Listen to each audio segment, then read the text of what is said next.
Hello, I'm Stuart Bloor and I'm canal fishing for chub. It might look like a little pleasant place where I'm fishing, but it's not really. It's a bit of a wasteland, and rather than green and pleasant, it's quite a tip. Lots of beer cans everywhere. Not the sort of place I would want to fish in the summer for sure, but in the winter generally those sort of folks, you're not going to get them out and about. But ultimately it's all about the fish, isn't it? And I've just set up, I'm fishing with a quiver tip, and I've got some hair rigged bait on there. If you saw one of my recent videos, I explained why I fish hair rigs for big chub. I went into all of that, so I'm not going to go into that today on this particular video, but if you want to check it out, you can do. It's in this particular series on winter fishing. Hopeful? Of course I am. You have to be, don't you? It's about being positive, it's about being confident, it's about being realistic as well. This is the winter after all, and bites are usually harder to come by. But the water temperature is quite good, the conditions are very mild, and so I'm pretty confident that I'll catch a fish for the camera today.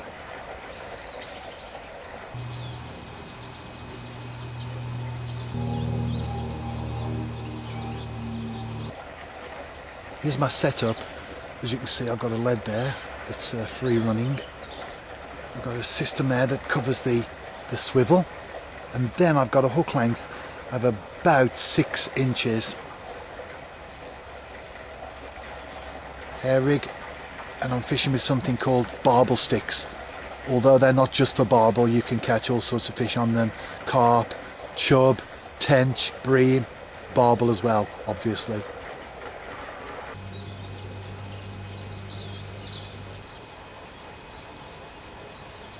This is the bait, you see there, barbel sticks, and they come in sticks.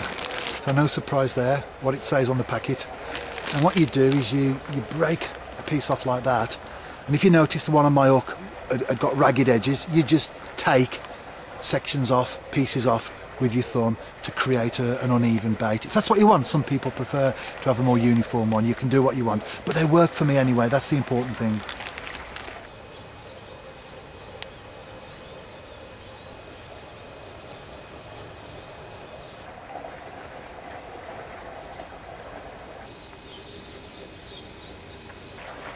I'm fishing the barbel sticks, Frankfurter sausage flavour by the way, and I'm fishing over pellets. You can see them there. They're called Proactive Multi-Mix pellets, and they are different types, different sizes. They break down over a period of time. And if you do watch my videos regularly, you'll know that I use these pellets quite a lot for all species. You may notice as well from this video, just move my head to the side, I've got my quiver, still got my brolly, and it's going to be a nice day today, but you take it anyway. I've got it propped up against the tree. Certainly where I am now, at night, rat city. Some of these rats can be quite bold, can't they? Even in the day, because it's fairly quiet where I am, then you can get rats around you. And the last thing you want is for one to crawl into your holdall, because it's an invitation, isn't it? A dark tube for them to go into, a dark space for them to go into. So a good tip, certainly if you're night fishing anyway, is always keep your rod hold all up. If it's not rats, well, it could be mice. These sort of creatures are often out and about during the day, and they find this lovely warm spot to get into. Next thing you know, you've got them in your house, and that's not very nice, is it?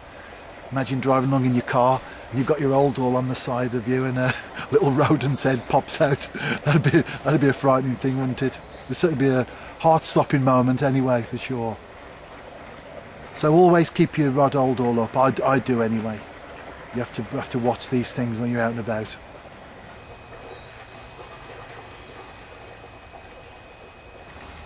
That was fantastic. Double thumbs up from me. Literally from nothing, the tip pulled round and I struck into the fish, and until I actually saw it in the water, I was convinced I'd hooked into a small carp. It really went off on one.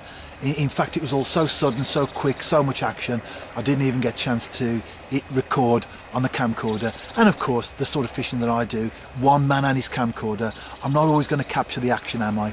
But the most important thing is, certainly as far as I'm concerned, I got the fish in the net on the bank and I caught it. So brilliant start to the session. I've been here about an hour so far. I have had a few small taps, so I know that there's been fish out there. Not necessarily big ones, could be small chub, could certainly be roach and fish that will pick up the bait and drop it. But as far as I'm concerned, that's a great start to any session that you've got fish in the swim, because as I've said many times before, and I'll no doubt repeat myself many times in the future, a crowd attracts a crowd. So although I'm fishing for a specific fish, in this case a chub, and of course as big as I can get them, the fact that I might have small roach in there, small bream, gudgeon even, that doesn't bother me at all, because those fish into the swim, feeding and active, although they may struggle to pick up the pellets and the bait I'm putting out, but at least they'll be there nibbling away at the bait. Those fish feeding confidently will bring the bigger chub in. That's always the plan, and of course today it's worked. So it's nice, isn't it, when our plans come together.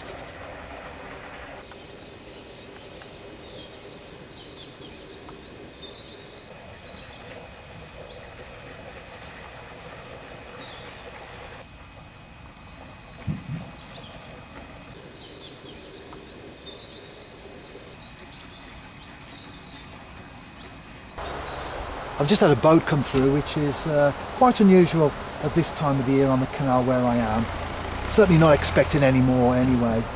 I know that anglers do curse boating people, and sometimes on some of the canals in the summer there can be one through every 5 minutes. On the Staffs Worcestershire, as an example, if it's not the boat coming through, then it's the lock movement. But what you do is you just work around that.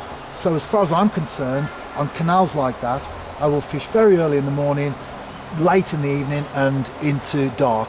I think that we have to understand as anglers that if not for the boating people, a lot of our canals simply wouldn't exist. They've been opened up for boat navigation and we get the benefit of that. So rather than just moaning and groaning about the boats, we have to work around them.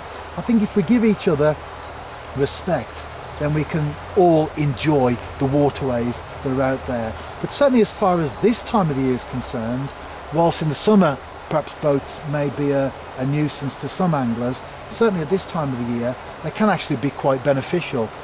The water temperature at the moment is 7.3, so that's actually quite good. But when it does get very cold and we have overnight frosts, then the canal does become quite clear, making fishing quite difficult. But when a boat passes through, it will churn it up a little bit and add some colour.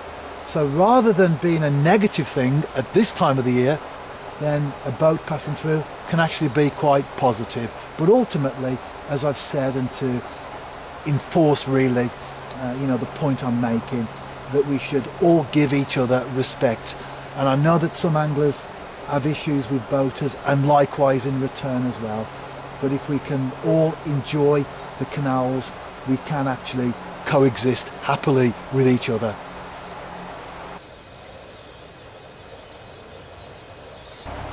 I've decided to change my bait, and I'm fishing with a couple of, well, in effect, pellet-shaped boilies. As you can see there, they're being dipped. Frankfurter sausage dip. So hopefully a change in bait will get me another fish.